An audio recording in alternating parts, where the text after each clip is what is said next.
Begin this Sunday with a president whose passport is getting almost as crowded with stamps as his inbox is crowded with controversial policy decisions. Barack Obama is shattering the record for first-year presidential travel. At the moment, he is in Asia, attending the annual Asian-Pacific Economic Summit. By the time he's done with his trip to Japan, Singapore, China, and South Korea, Mr. Obama will have visited 19 countries in his first 10 months in office, plus the Holy See to call on Pope Benedict.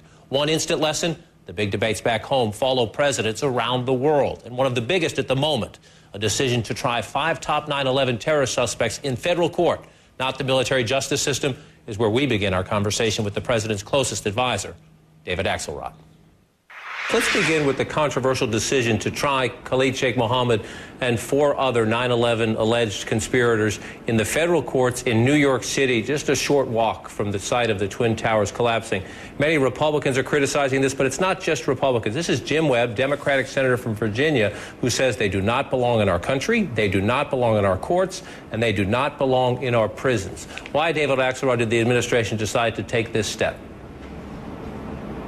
Well, I think for the same reason that Mayor Bloomberg and others felt strongly that we should. We believe that these folks should be tried in New York City, as you say, near where their heinous acts were conducted, in full view in our court system, which we believe in.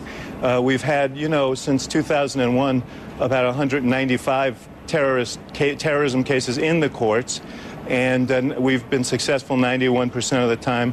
We're very confident about these cases, and we believe this is the appropriate thing to do. This is a judgment the Attorney General made in concert with the Secretary of Defense. As you know, there were 5 other cases that were sent to military commissions. But we feel strongly that justice will be done here. And frankly, it's been a long time in coming. A lot of these cases have been delayed for many, many years. And now the people who suffered so much in that attack will get the justice they deserve. We will have later in the program the former New York City Mayor, Rudy Giuliani, who, of course, was the mayor when the horrible tragedy of 9/11 took place. And he is among those who say to him this reflects returning to a pre-9/11 mentality of treating terrorism as a crime, not an act of war. How would you answer that? It's odd because when the 20th 9/11 bomber was tried in Virginia in a civilian court and convicted, Mayor Giuliani testified in that case, and he heralded the outcome. So he may have changed his view, but we haven't changed ours. You mentioned this was the Attorney General's decision. How involved was the President of the United States? Well, the President was informed of the Attorney General's decision and his reasoning for the decision. This was a decision for the Attorney General to make in concert with the Secretary of Defense. It is a reminder, bringing these terrorists to New York City for trial, alleged terrorists, a reminder of the controversy about Guantanamo Bay, Cuba. We are just now 2 months and 1 week away from this promise from the President of the United States. Guantanamo will be closed no later than 1 year from now. If you talk, David Axelrod, to top officials at the Pentagon, top officials at the building you work in the White House, they say now it is a near impossibility that deadline will be kept. When will Gitmo be closed? We believe we're going to substantially meet the deadline. We may not hit it on the date, but we will close Guantanamo, and we're making good progress toward doing it. Any idea, 2 months, 4 months, 6 months more? I'm not going to put a deadline on it, John, but we're going to get it done. We're moving toward getting it done in all the different dimensions that are necessary to get it done. The President believes it's important to get done and to end this chapter in our history, and we are going to get it done. Part of this chapter in our history is the 9/11 attacks, which, of course, were hatched in Afghanistan. And the President is closer to making this big decision he has to make about how many troops. When he makes that decision, will he lay out for the American people not only the rationale for the decision he has made, but an exit strategy for Afghanistan? If you travel the country, as I do all the time, people keep saying 8 years later, how long is it going to take? How much is it going to cost? How many lives will be lost? Will the President give us an exit strategy?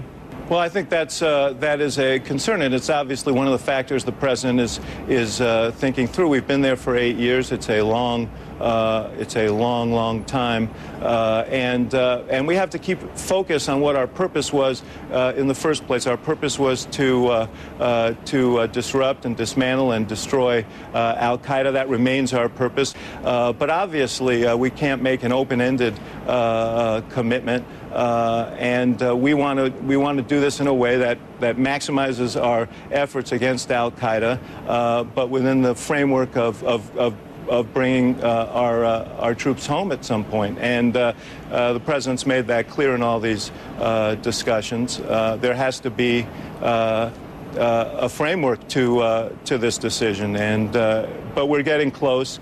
It's been a good process. As you know, conservatives have been critical of the president's policy review, saying, why is it taking so long? The former Massachusetts governor and Republican presidential candidate Mitt Romney gave a speech this weekend in which he said, not only why is it taking so long for the president to decide, but he also said, why is David Axelrod, his top political advisor, involved in these deliberations? Let's listen.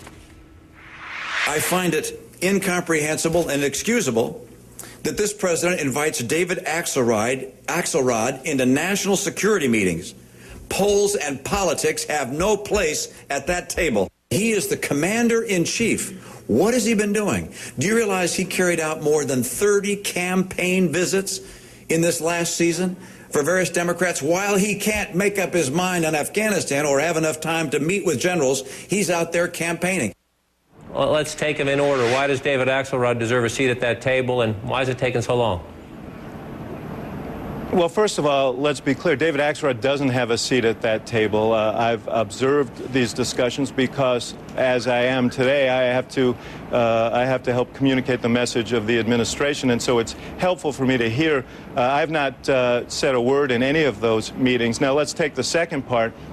Governor Romney has to choose one argument or another. Either he has to say he's not paying attention, or he has to say he's taking too long because he has been involved in a rigorous review. The president has had hours and hours and hours of meetings with his military commanders, with his national security team, to run through every aspect of this in order to get it right. And we've seen in the past what happens when we don't do that, when we don't do the necessary preparations. And he is determined to get Afghanistan right. It's something that Secretary Gates supports. It's something that the chairman of the Joint Chiefs of Staff supports. General McChrystal has been supportive of this process, and you know, I know that Governor Romney has never had responsibility for any decision akin to this, and so he just may not be familiar with all that it entails. But I think the American people are being well served by a process that is assiduous, in which every aspect of this is considered, because after all,